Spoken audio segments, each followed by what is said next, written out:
How's everybody's off season? Great. You guys doing good? Waiting in this room for the last 3 months for you to explain the 3 different linebacker positions to us, like you said you would. No one ever got in touch with me. I said anytime they wanted. I never got a call. I never got a text. No one ever said you want to get together and watch stuff. There's a lot of off season left. What? A lot of time left in the off season. Yeah, like 19 days. And we got 19 more days with the players. You guys are late. I mean, the perfect time would have been February, March. I'd have been happy to talk to you. I would blame him too. There's no doubt about it. And even if he were here, I'd blame him. All right, well. Or just make sure we all have your number. I do have your sweatshirt. It's in my office. I've had that there for about 2.5 months. You don't have my number, though. No, I don't. I asked for it. Walrus wouldn't give it to me. But I really do have your sweatshirt, so I got to get it to you. We'll have Walrus hand deliver that one. So I thought you'd be wearing some teams today, but I got you a BC one. Sorry, I didn't get anyone else one. But all right, what do we got? So do you think either of the 2 draft picks, the edge guys, can help you rush right off the bat? I hope so. We'll find out. We'll find out, as we get going in training camp and preseason, and hopefully we can bring them along. But they're 2 guys we liked a lot in the process. I'm very happy that we drafted them.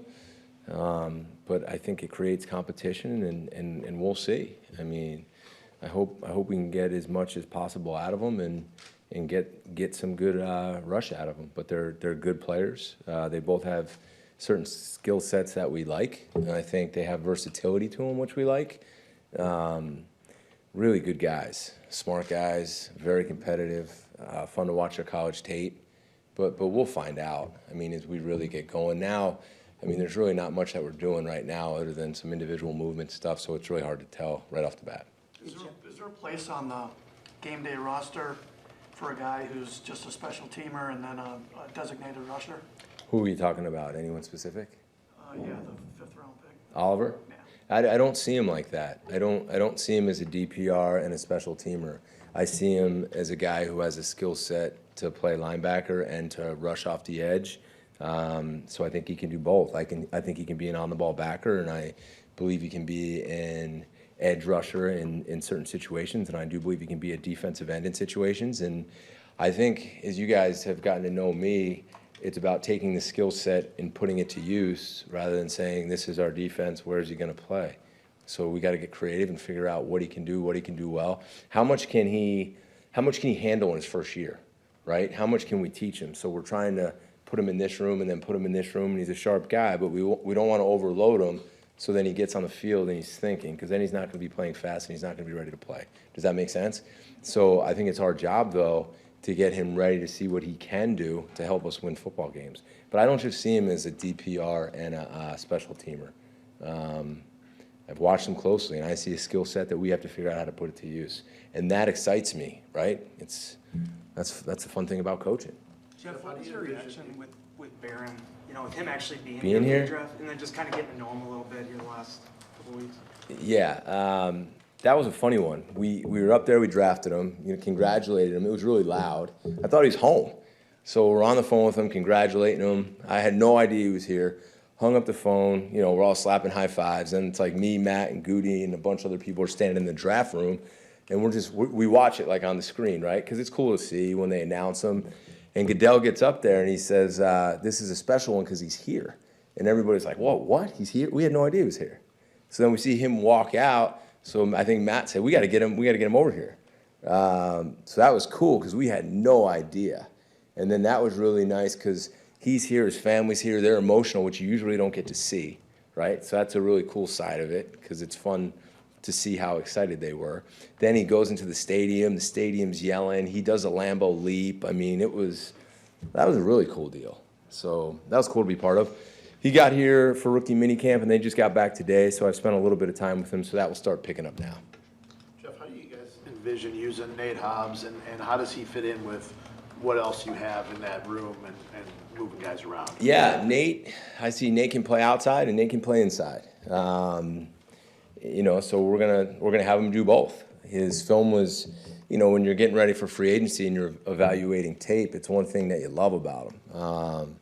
He's had a lot of success inside, and I thought his tape outside was equally as good. He is competitive. He's tough. He is physical. He plays the game fast. You can tell he loves it. It just jumps off the tape. I don't know if you guys watched any of it, but it certainly jumps off the tape the way the guy plays, and he's been a great addition. And he does give you that versatility where you can move him around. And again, I'm a big fan of that. Micah Robinson in the 7th, and then you guys signed Baldwin. Mm-hmm. What do you like about those two guys? Micah had a good year this year at Tulane. He's got great foot speed. He sees the game really well. He anticipates things. He's very instinctive. I think he has a ton of upside, and I'm excited to get to work with him. And then Baldwin from UNLV. He's a guy, when you watch his tape, he's another guy. He plays safety on the field. He plays nickel. He's physical. He'll come up in the run game. He's got really good ball skills, as Micah does, which I'm a big fan of. Both of those guys have a lot of ball production in college, which to me is, as you guys know, is probably the most important thing, is taking away the football. So excited to get to work with them. Really, and truthfully, we just haven't had much time yet. They just got back today. And we just had one workout, so as we get more in, I'll be able to let you know more. You guys finished 5th in total defense, 6th in scoring defense. He kept you guys in the playoff game with 4 turnovers. How do you view year 1 of your defense, and what are your expectations and demands for your? I know it's early, but what are your expectations for year 2?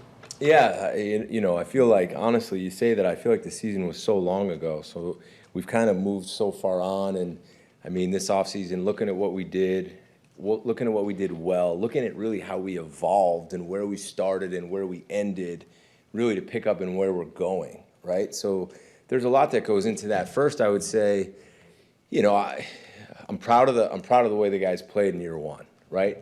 The thing that I'm most proud of, I do believe we got better. And I think we played our best football late in the season. And that was the most important thing to me. Year 1, you're figuring out the system, you're figuring out the players. Can we get better each week? But probably the biggest thing is, I thought we were playing really hard at the end of the year. Like, we were really physical. We were really running to the ball. Guys were playing confident. Guys were communicating. And I just felt like we came alive. And that's probably the thing. Throw out the numbers, the statistics, where we were. I think we played harder than our opponents at the end of the year, and we were more physical. And that's what I'm most proud of and appreciate the most of the guys. Expectations, in a perfect world, you want to get back to where you left off as fast as possible and build from there. So how fast can we do that, right? We have guys who have played in the system. We have some new pieces we need to add. We need to evolve. We can't just do the same thing, say, here's the playbook, this is what we're running. No, we're a different team. It's a different year. Offenses are going to evolve. We have to evolve. I would say I would like us to be more consistent, okay? There's a lot of things we did do well, but I think the consistency needs to improve. Certainly, I need to improve, looking at myself personally, how I called games, what I called, when I called it, how I got to certain things. Can I get there faster? My relationship with the players in year 2, I feel like there's kind of a trust built, so we can the relationship, I think, can get even better. But to me, it's how fast can we get to where we finish the season and then build from there and evolve and be more consistent. Jeff, from your perspective, why the change at D-line coach, and how'd you settle on Covington to replace that role? Yeah, I'll go more into the second part more than the first. We interviewed a lot of guys, a lot of really good candidates. As soon as the season was done, that's, Matt, myself, and a few other coaches, we sat down and we interviewed a bunch of really good coaches. The style of DeMarcus, how he has taught in a lot of different systems and a lot of different schemes. They've done a lot over there. They're with Coach Belichick and some of the stuff he's done in New England. They've done a lot, and I like the fact that he can coach a bunch of different techniques. He's been involved with a lot of different fronts.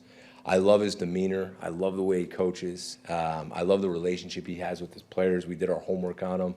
I kind of knew him when I was at BC. They came to practices. I went to practices, so I had a chance to watch him a little bit.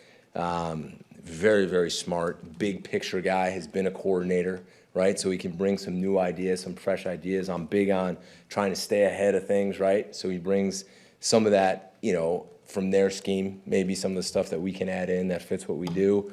He just, to me, felt like a great hire, great person, character, and I'm glad that he's here. And I think he's done a really good job. I've sat in a bunch of those meetings now.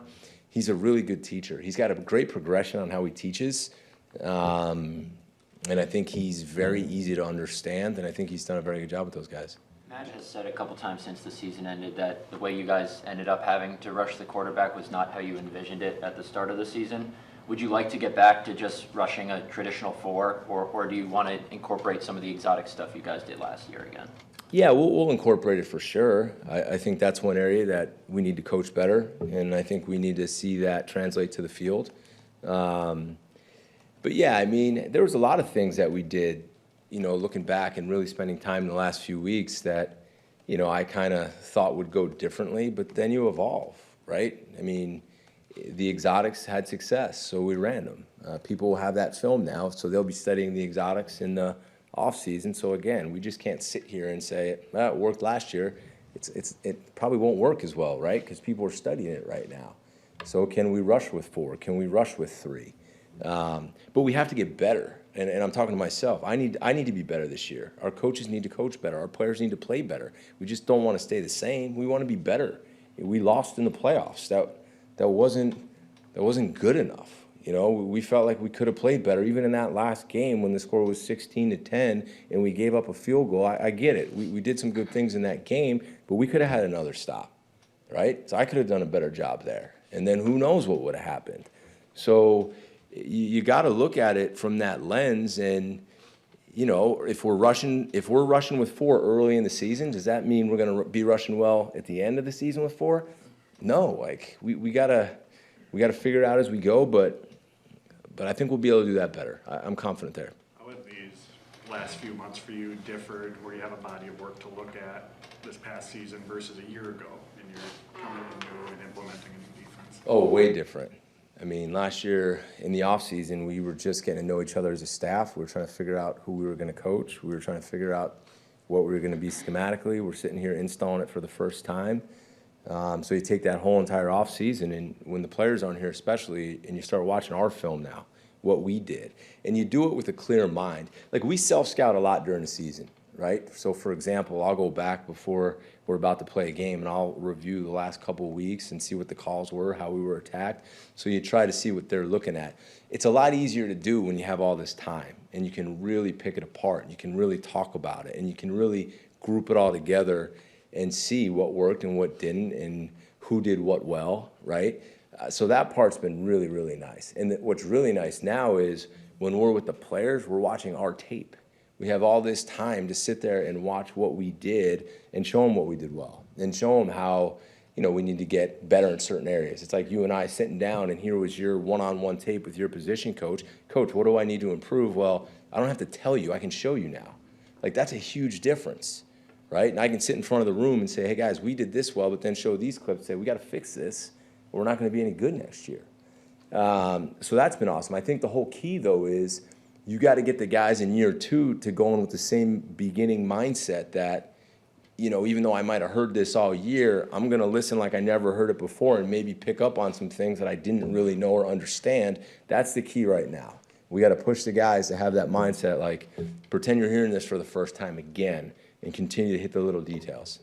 How do you continue playing high-level run defense when you lose your big guy in the middle and you replace him with a couple of late-round guy and a couple of free agents? Well, we're pretty good in the interior. I mean, Devontae and Kenny, Carl, Colby, all those guys inside. I mean, I feel good about our interior guys. Even take away the addition of those guys, hopefully we'll get something out of them. But we got pretty good guys on the inside of our defense that I'm confident we can continue to do that. And if we have to change up and do some things different schematically with them, we will. But we got a good group in there. I imagine we won't be asking you this season about what Edgerrin Cooper needs to do to get on the field more. What is the next step for him after the rookie year he had? Consistency. We talked and sometimes joked about, he might have had that gap, but he made the play over there, right? I think there was a toss run over there that instead of going over the top of the blocker, somehow he ran underneath the blocker and still made a TFL.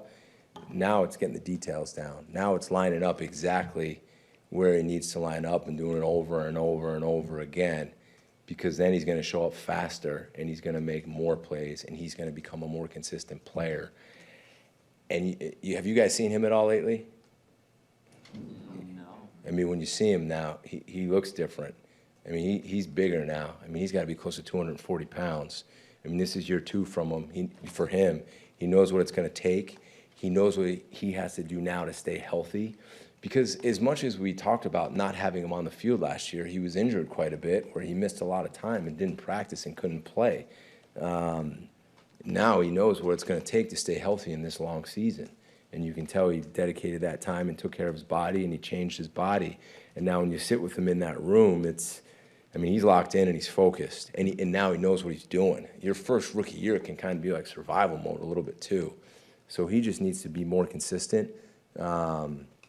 He's got to stay healthy and, continue to improve. And he's a guy that we're really excited about because he can do a lot of different things too.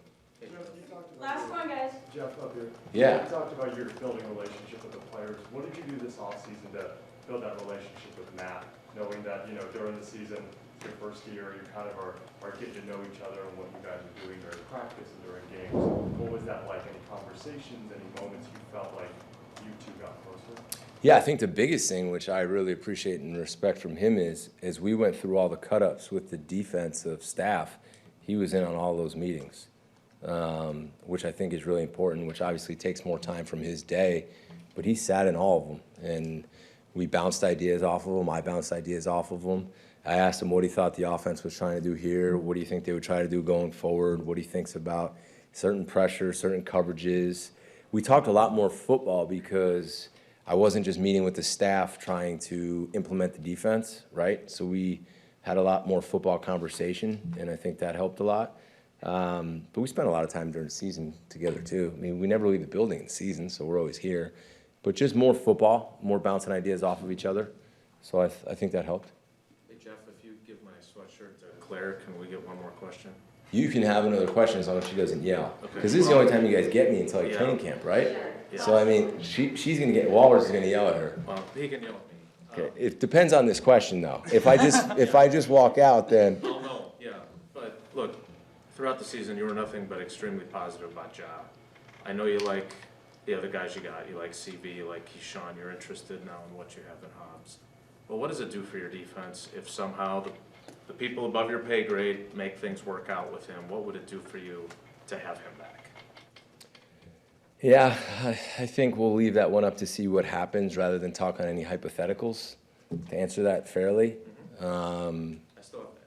No, I respect the question, and I hope you respect my answer on that one.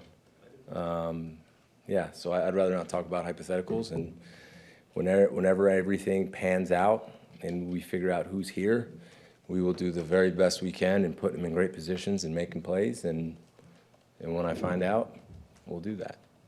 All right? And I'll still get you your sweatshirt. I'll give it to Waller's, though. Everybody else good? Well, Jeff, I have No, go ahead. whether it's through guys you drafted or through free agents, it seems like you have a lot of Swiss Army knives on defense, guys that can play different positions.